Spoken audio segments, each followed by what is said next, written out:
Δημοτικό Θέατρο Μαραθώνα. Άσμα ασμάτων.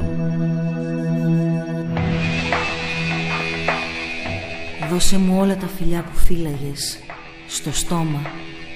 Στην αγκαλιά σου βάλε με σένα να μεθύσω, χωρίς κρασί να ζαλιστώ, στα αρώματα να σβήσω, γλυκό μου όνομα εσύ, σαν μύρο σκορπισμένο. Άσμα ασμάτων. Την Παρασκευή 29 Ιουλίου στο πρώτο Δημοτικό Σχολείο χώρας Νάξου. Ώρα έναρξης 10 το βράδυ. Είσοδος ελεύθερη.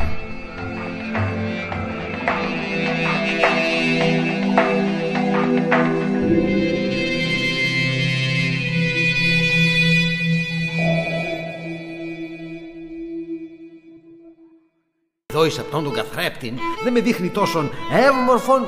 Αν ακούσω τον Αδωναίδη, με βεβαιώνει ότι είμαι ο ίδιος ο έρωτας. Λεπρέντης, το Σάββατο 30 Ιουλίου στο πρώτο Δημοτικό Σχολείο